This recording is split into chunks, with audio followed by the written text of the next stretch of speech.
We are all set again for a grand welcome. We have ma'am here. Ma'am क्या आप अपने बारे में बताएंगे? मैं चेतना मिश्रा रीवा मध्य प्रदेश से हूँ।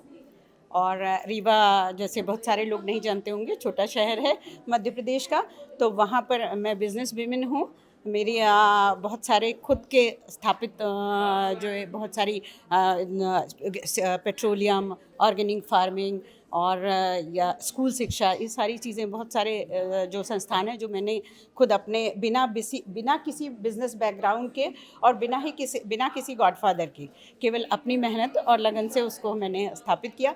उसके बाद अब ये है कि मेरा एक एनजीओ है, NGO in fact all India 6 yards weavers welfare association, जिसके माध्यम से मैं पूरे देश के अपने वीवर्स को सपोर्ट कर रही हूँ, जो बहुत कई पीढ़ियों से लगातार केवल साड़ी बनाने का काम करते हैं, हैंडलूम पे काम करते हैं, लेकिन उनको उस तरीके के ना ही उनको प्राइजेस मिल रहे हैं और ना ही उनको मार्केट मिल रहा है और ना ही उनकी फैमिलीज़ आगे जा पा रही हैं। तो उनको प्रमोट करने के लिए मैं ज़्यादातर खुद साड़ी पहनती हूँ और साड़ी पहनने वाले लोगों को प्रमोट करती हूँ कि वो हैंडलूम्स पहने और उसके बारे में जाने। इसके अलावा मेरी एक और एनजीओ है गोमती महिला कल्याण समिति, जिसके लिए जो मैं रूरल वेमेन के लिए काम करती हूँ।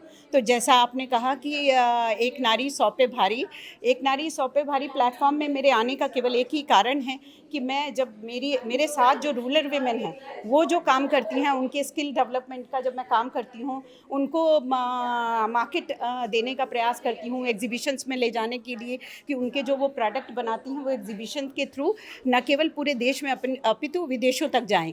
तो लेकिन उनको ये बात समझ में नहीं आती, उनको ऐसा लगता है कि मैम आप कर सकती हैं, मैं कैसे करूँगी, मैं तो पढ़ी लिखी भी नहीं हूँ और मेरे पास इतना बैकग्राउंड नहीं है, मेरे पास पैसे नहीं हैं और मेरे पास तो मैं उनको ये बताना चाहती हूँ कि ऐसा नहीं है कि आपके इन सब कारणों से कोई चीज़ रुकने वाली है। ऐसे यहाँ मुझे बहुत सारी लेडीज़ मिल रही हैं जिन्होंने अपने दम पे काम क्रिएट किया है और सोचा है, थॉट किया है मुझे लगता है, और उसके बाद उसको आज वो इस स्टेज पे खड़ी हैं। तो एक नारी 100 पे भारी मुझे लगता है एक ऐसा प्लेटफॉर्म है जिससे ये पूरे देश की, जो चाहे वो देश के किसी भी कोने में कैसे भी उनका लाइफस्टाइल जैसा भी हो, वो यहाँ आकर अपने आप को बहुत प्राउड फील करेंगी और प्राउड फील करने उनको लगेगा कि नहीं, अगर ये सारे लोग कर सकते हैं, जो इतनी सारी लेडीज़ हैं, सब तो मेरे जैसी हैं, कोई अलग नहीं है, कोई डिफरेंट नहीं है, कोई इंग्लिश बोलता है, कोई हिंदी बोलता है, कोई तेलुगु बोलता है, कोई मराठी बोलता है, कोई फ़र्क नहीं पड़ता। इससे फ़र्क पड़ता है आपके कॉन्फिडेंस से और आप क्या काम कर रहे हो, ये इम्पॉर्टेंट है।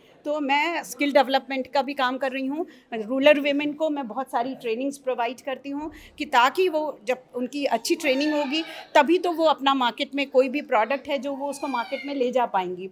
तो इसके लिए मैं काम कर रही हूँ बहुत सालों से। चूँकि मैं सिविल सर्वेंट साथी के साथ, मेरे हस्बैंड सिविल सर्वेंट थे, तो मेरे लिए एक चैलेंज था कि क्या मैं ऐसा काम कर पाऊँगी, क्या मैं रूरल वेमेन के साथ काम कर पाऊँगी।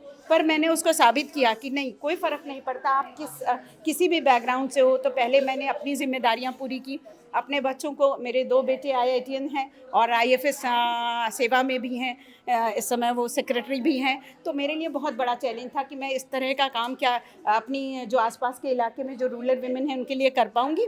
लेकिन नो डाउट वो सक्सेसफुली हो रहा है। एवरी मंथ मैं ट्रेनिंग्स ऑर्गेनाइज करती हूँ और इस वीडियो, ये जो एक नारी 100 पे भारी जो प्लेटफॉर्म है, मुझे लगता है जब ये वीडियो उनके पास जाएगा कि मैम वहाँ गई थी और मैम के जैसे ऐसे बहुत सारे लोग वहाँ पर थे और उनके माध्यम से मैडम मुझे एक और नया बाज़ार क्रिएट करेंगी, नई एग्जीबिशन की जगह क्रिएट करेंगी, तो मुझे लगता है कि उनका कॉन्फिडेंस लेवल और भी बढ़ेगा। क्योंकि यहाँ मैं देख रही हूँ डिफरेंट सेटअप से लोग आए हुए हैं। तो मुझे बहुत ही अच्छा लग रहा है कि पहले मैं थोड़ा सा मुझे भी हेजिटेशन था, नो डाउट, जैसे सबको होता है। मुझे लगा कि पता नहीं क्यों जाना चाहिए, काम तो हम कर ही रहे हैं। पर नहीं, मेरा ये कहना है, जैसे कई लोग मुझे ये बोलते हैं कि फेसबुक, व्हाट्सएप और ये इंस्टाग्राम, इन सब में क्यों चीज़ें अपडेट करना। पर मेरा ये कहना है कि ज़रूर अपडेट करना, क्योंकि आप तो जो कर रहे हो वो कर रहे हो, आप बहुत अच्छा काम कर रहे हो, पर वो लोगों तक कैसे जाएगी, वो आपके ऊपर बिलीव कैसे करेंगे। क्योंकि उनका कहना ये होता है कि आपके पास तो मैम सब कुछ है, तो आप इसलिए कर पा रहे हो। ऐसा नहीं है, ऐसा नहीं है। जो आपका बैकग्राउंड होता है वो आपको बार बार पीछे खींचता है, जो सराउंडिंग में लोग होते हैं वो खींचते हैं किसी ना किसी रूप में। अगर आप बहुत अच्छे हैं तो वो कहेगा उनके पास है इसलिए कर पा रहे हैं, अगर आप कमज़ोर हैं तो वो कहेगा कि उसके पास तो कुछ है ही नहीं है, वो कर ही नहीं पाएगा।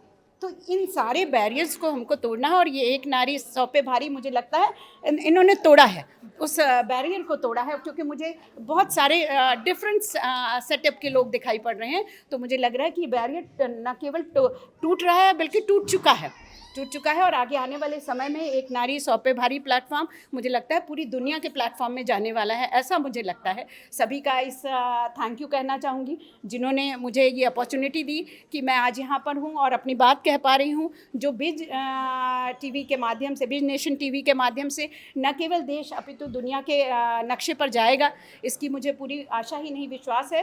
और आप सबके सहयोग से मेरी जो साथी बहनें हैं, रूरल वीमेन हैं, और उन सब के लिए मैं एक ग्लोबल प्लेटफॉर्म तैयार कर पाऊंगी। थैंक यू सो मच, और आपका भी थैंक यू, आपने बहुत पेशेंस के साथ मुझे सुना। Thank you so much, ma'am. With a smile, thank you so much. Thank you so